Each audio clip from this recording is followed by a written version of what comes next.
Our next topic, which is brought to us by Epicor. Every team knows the value of hard work, of taking pride in what you build and practicing every detail to get the best results. But no one player, no matter how amazing, can do it all alone. Working together makes getting the win easier. At Epicor, the all-stars are the hardworking manufacturers and distributors who create and deliver the things we all need, from aerospace to electrical to medical devices, from small businesses with big dreams to growing enterprises with global visions. We'll equip you with the right tools to move forward. Think ahead and lead the way, because as the clock ticks down, you need to make the most out of every hardworking minute. Easier doesn't cut corners. Easier finds the lane. Discover your success at easierwithepicor.com. Bull Andres Gimenez and the Toronto Blue Jays make their first trip to Progressive Field tonight. The game is on WKYC. First pitch at 6:40. We'll get to a bigger preview of the game itself with Brandon Iwesco of Locked On Blue Jays podcast you don't know how later to in the pronounce show. his name. Totally botched. I actually forget what it is. I made that up. It has a W and you got to a find SCO that out. in it. It's Braden. I just forget the rest. I'll find it out. Yeah. But I want to ask you this, Bull. Yeah. We don't spend a ton of time on it, but I do want to spend a few minutes here. The Guardians obviously traded Gimenez to Toronto this offseason. They got back Spencer Horwitz, and then they turned into Luis Ortiz. It was a 3-team trade. So far, the early returns have been most favorable for Cleveland. Ortiz has been the best piece in that deal. But is it too early to officially declare the Guardians the winners of the Andres Gimenez trade? Yeah, definitely. It's way too early. I mean, Luis Ortiz has been solid, but he's been inconsistent. And the problem, again, why I can't get overly excited about it is, and Gimenez, listen, they paid him, it's another example of the Guardians' inability to recognize good talent on offense. That awful one. Now, Andres Gimenez did have one amazing season with the Guardians. It was a great year. He was fantastic that year. And they paid him a significant contract off that 1 year. And it turns out to be not a particularly great contract. But I'm not going to give the Guardians credit for getting rid of his contract, because the goal is not to get rid of bad contracts. The goal is to win the World Series, or at least that should be the goal. And so it's not just about offense, because Andres Gimenez, and I'm not watching him much this year because he's playing for Toronto. I'm assuming he's still playing defense at an extremely high level. Now, the offense is more important, and he's having a horrible season. He hit 3 of those 4 home runs, I think, the first week of the year. He led the major leagues with home runs after the first weekend. Yeah. Since then, he's been home run. Absolutely horrible. He was hurt. He missed some time. So, yeah, he's been terrible. And ultimately, the Guardians are going to be better off probably having Luis Ortiz rather than Gimenez the next few years. That still doesn't help. The biggest problem on the Guardians is that their lineup remains awful. And let's not get, again, those numbers are okay. That's a 4.30 ERA is, what is the average ERA in Major League Baseball these days, Mike? It might be around 4.30. Give me 1 sec. I mean, which is hard to believe, because like 20 years ago it would have been. By the way, the average batting average in baseball is 247, which is pretty low. Yes. It was actually lower last year. The average in 1999 was Average league ERA is 4.1 right now. 4.1. So what's his ERA? 4.3. So, and his whip is not very good. For those who don't know, put that sheet up again. So there's probably a lot of fans that don't know what whip. Great stat. What's that? It's a great stat. It's a great stat. In fact, I'll give you this advice if you play fantasy baseball. If you're looking for a free agent pitcher, don't even look at his ERA. Look at his whip. 2 stats I look at for fantasy baseball. Whip and strikeouts per inning. Those are the 2 most, that's the most telling thing about how good a pitcher is going to be. Now, his strikeouts per inning are excellent. It's over 1 per inning. If a guy's over 1 per inning, that's very good. He has 91 Ks in 81 innings. That's excellent. His whip is terrible. 141 is a bad whip. So whip is league walks. average whip is 1.3. The average whip is 1.3? Yeah, 1.4 is not good. Whip is walks and hits divided by innings pitched. In other words, how many base runners are you allowing, not including errors, of course, to reach base per inning? You'll see the elite pitchers are under 1, generally. I saw his whip the other day. He was driving down the street. Looked nice, bro. That's good. I knew you were going somewhere with that. Anyway, so Yeah, listen, I like Luis Ortiz, and I think he's pitched better than those numbers.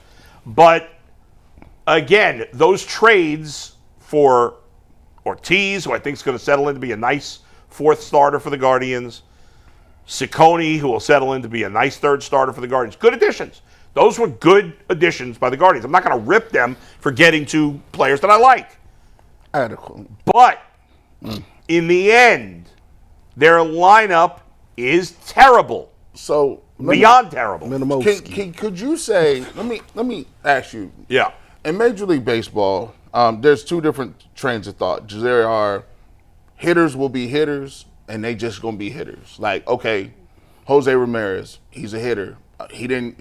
He's not a guy that, you just develop and one day he gets better and better and better and his play appearances get better, his swing gets better, and then he reaches a peak where you've developed a really good hitter.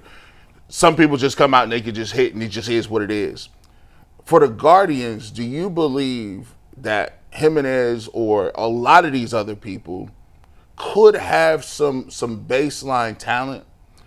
They just are clueless when it comes to developing hitters and making those guys, because what they're doing on the pitching side is getting guys and they're adding to them. They got more pitches, they got more velocity, their mechanics get better, they seem to play better in big spots. So I think it's a combination of, I actually think they're worse at analyzing hitting than they are at developing it. Okay.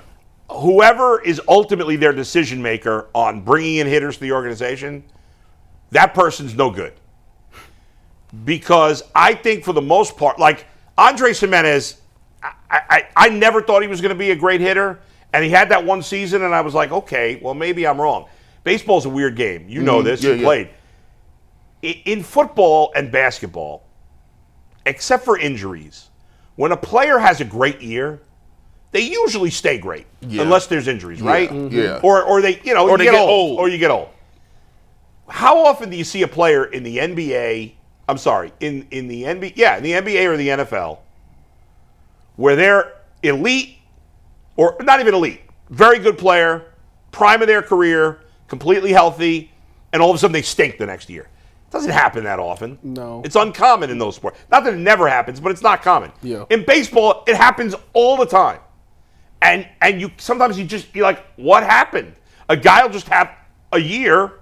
You look at a guy like Cody Bellinger, who's now on the Yankees. Yeah. This guy was Rookie of the Year. He was an MVP. Yeah. And he's had other years when he's barely playable. Yeah. And it's not. And you're like, what is going on? Baseball, like I always like names like Lincecum.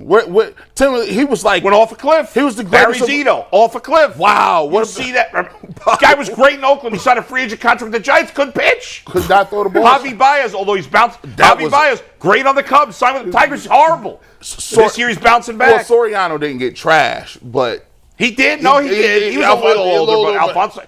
You see this all the time in baseball. Milky Cabrera. I think, yes, Milky Cabrera too. Robinson Cano. They're brothers, they're cousins. We could list the hundreds of guys. This happens all, and Andres Gimenez. They get paid. Some of it, I think there's a lot of things at play here. I think some of it's getting paid, and some players check out when they get paid. But I don't think that's a lot. I really don't. I would hope. You scouting too. Sometimes the book on a guy. As a guy gets older, that changes. But why does it happen to veterans? Because you see it with veterans that it happens. It's a great question. I think more than any other. Yes, listen. There's a mental part of all sports, right? We've seen that with Deshaun Watson. I think part of the reason he sucks is because I don't know that for a fact, but I think he's mentally scarred, and that's why he sucks now. I think that's a big part of it. It's almost like, okay, so you put it to you like this. Even if you go to your little league and your son. Yeah. There's times you say Aaron struggled last year. Yeah. But then he came back the next year. Yeah. I seen him when he came in for the draft. I said, "Oh, you old now." Yeah. He was like, "All right, so you just mature. You just running around here unleashed now." And then he goes into the baseball season, and then he's like, "Oh no, now I can hit. I'm locked in. I'm hit." Like the ups and downs don't really get him. He's like, okay, from time to time, you probably don't even have to encourage him as much. He's like, I know I can.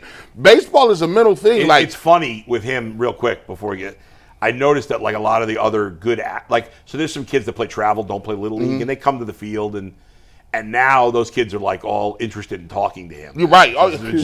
Because it's like, oh no, they know. Oh, you've gotten your grown man. Yeah. Okay. But and also when my wife and Aaron were in Maine, they just got back yesterday. We were visiting one of her friends and her kids, and her youngest son, who Aaron was hanging with, is 3 years older than him, but Aaron was taller than him.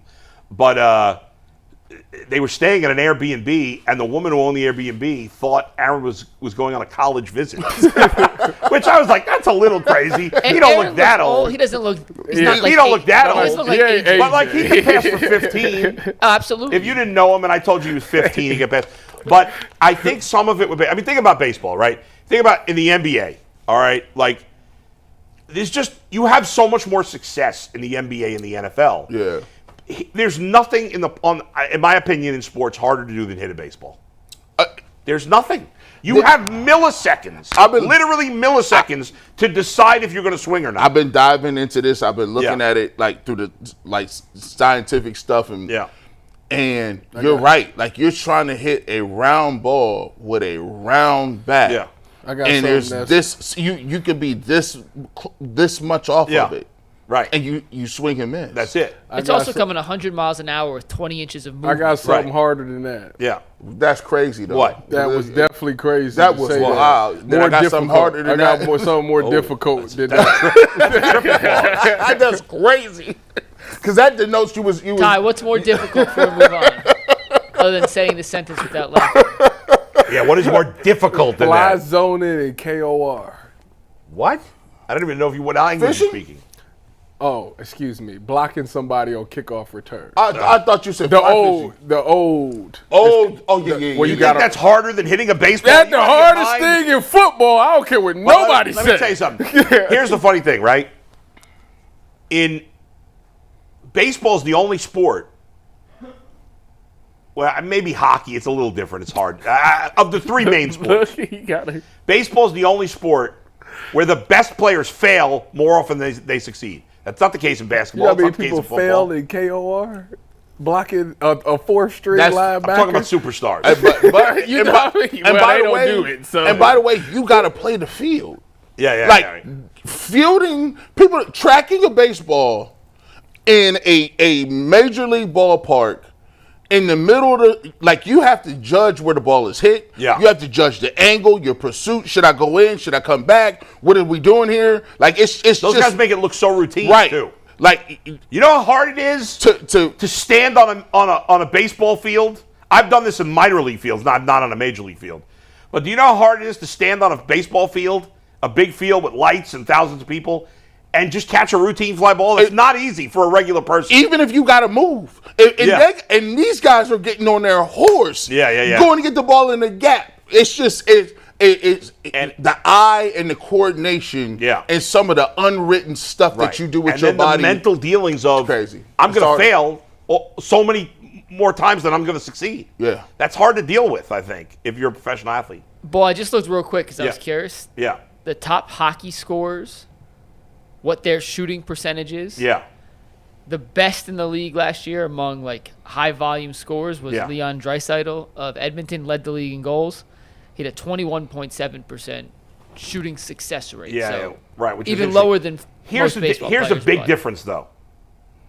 When Aaron Judge comes to the plate, every time he doesn't come through, fans are disappointed, right? Yeah. When what's that guy's name? The hockey player? Leon Draisaitl. When Leon Draisaitl tries to score a goal, you're not getting disappointed every time he doesn't score. You're like, keep shooting. That's just part of and it's part of the game of baseball too. But there's a different level of expectation, especially for the superstars in baseball. 100%. Yeah, it's like if Donovan Mitchell is having a bad shoot night, but the Cavs is losing, no one is saying, "Hey, pass the ball." No, keep shooting. That's what we're gonna do. Yeah. Like, by the way, I feel like I mentioned this yesterday. Have you guys seen? There's two plays that happened recently, really three, that I would love to be able to show. Can we show three baseball clips? Is it the I mean, one you have with to the text guy? them to us and we have. Did Is you it see the that one guy with the Denzel catch? Clark of the A's? Yes. Did you guys see that one? That's No, I the haven't. greatest catch I've ever seen it in may be my the best life. catch. Well, if you text us the clips, we'll get them by the end of the show. My I'll get 'em in. God. All right. Let me do a read. Go ahead, do a read. We got a sock coming up, and we'll get these in by the end of the show. All right. But